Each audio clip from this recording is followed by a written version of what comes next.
At this juncture, I have a word for some Yoruba people whose stock in trade is nothing but a rancorous noise characterized by bitterness and resentment about the ancestry of the former two-term governor of Lagos State, Asiwaju Bola Ahmed Tinubu. Hello? Carry your story.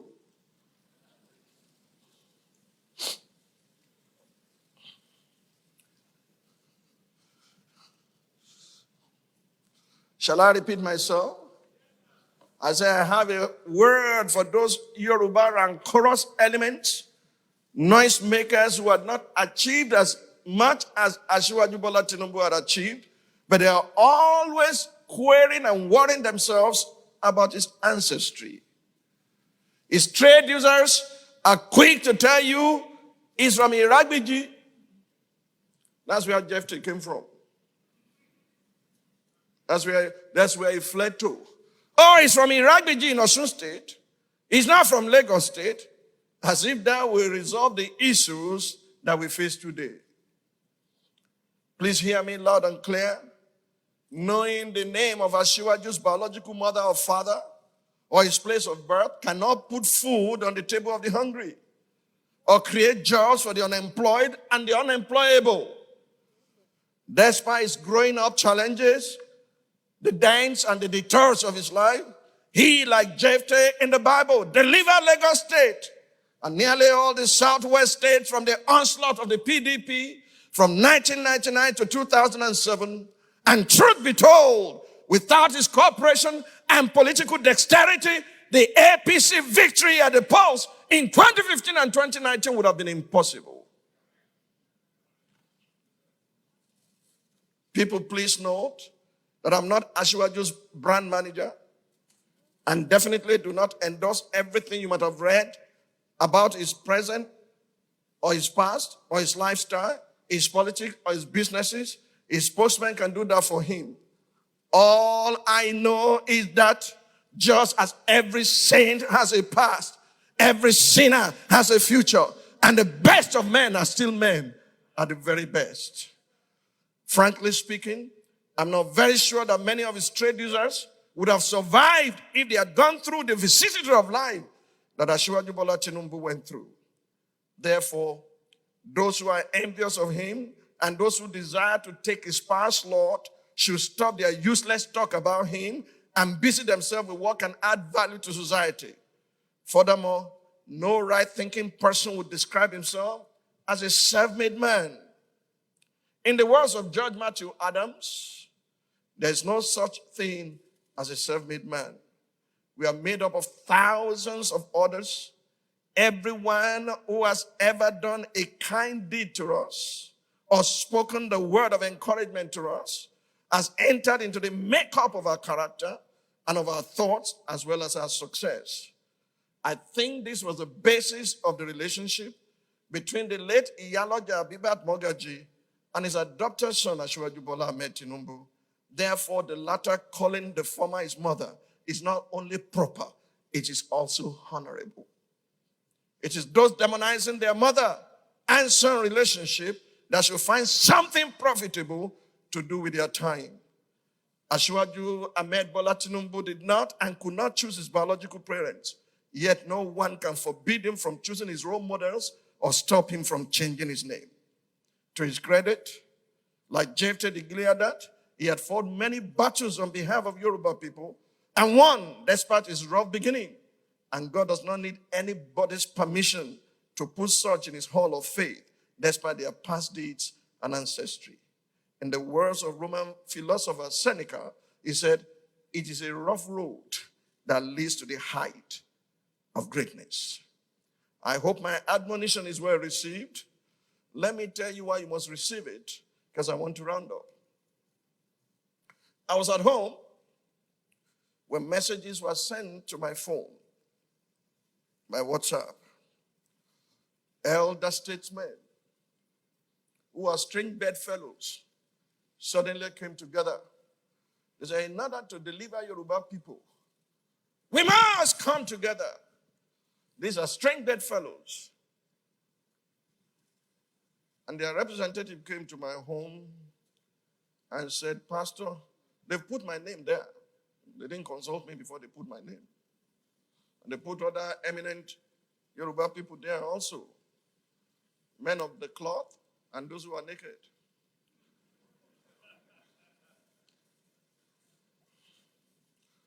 So we are doing a conference sometimes in January so that the Yoruba people and the people of the South can take a position against the onslaught of the enemy or their perceived enemy. So I asked the man who came to my house a question. I said, who are you planning to kill? He said, no, we are not planning to kill anybody. We just want to do what is right so that Yoruba people can be free. So that's fine. I said, this person and this person are sworn enemies. How did they become friends? He said, for a common cause. I said, no. When Pilate and Herod agreed, it was because they wanted to kill Jesus. Who do you want to kill? I reasoned straight from scripture. Then I told him what he was not ready to listen to. I said, have you gone to Asiwaju Bola Ahmed Tinubu for a buy-in? He said, yes. We have reached him and he said, we agree totally. He's going to play ball with them, but there are some things to be agreed upon later.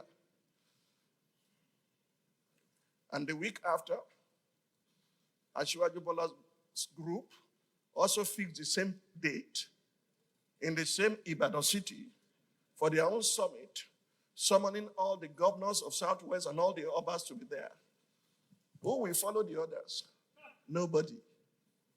Do you understand me? Look, I'm telling you the truth. Accept your humble pie, eat it.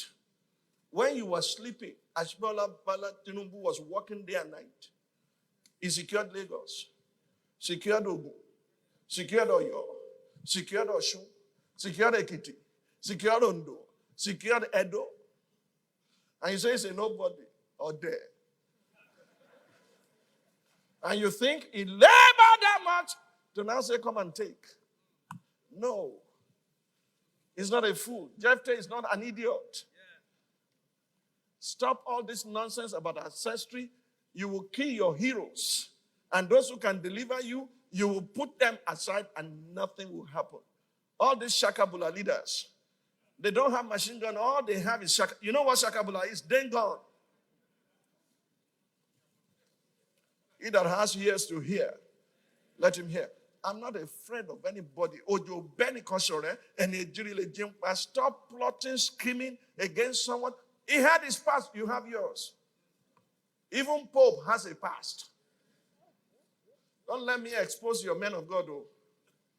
Because they all have their past too. And before I expose them, I should look inward. I have my past too.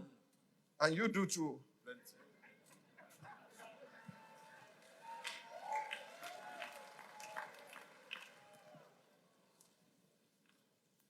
You have no past, you have no future. Stop all this rancorous noise of bitterness. Look, I would defend the rights of even my enemy when they have that right. Has he done something with power? Yes. Has he done all things well? No. But he did his best. You can't give more than what you have. Therefore, let's sit around the table and say, these are the challenges. Jephthah, we need you. Do you know how long ago I told the Yoruba elders to do this? Over 10 years ago. They're now going around, milling around him. You understand me? We are going to fix this country. And nobody has a monopoly of wisdom to do it. I know what I'm saying today will create a lot of backlash on social media. You understand me? Call me names. I know my name. Say what you like about me, but let's face it. I think I need to stop. If these worthless men, like the ones with Abimelech, they perish with him because they did evil. But those who turn around, God still used them. He used David. He used Jephthah. Are you with me? I don't want to say more than is necessary. A word is enough for the wise. Look inward today and see what you can do, not only to provide for your family. The reason power is given is so that you can protect others. The reason riches is given is so that you can support others. Until you understand the dynamics of power and wealth, God will not bless you as He desires to, because you will consume everything upon your own lust. Oh, you don't know what Asiwaju have done. Oh, he's making money from taxation. Why don't you make yours?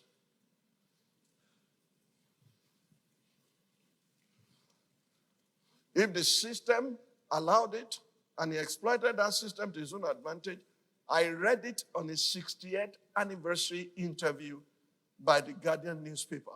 Did you read it? He said, OBJ is my hero. I learned how to be transparently corrupt from him.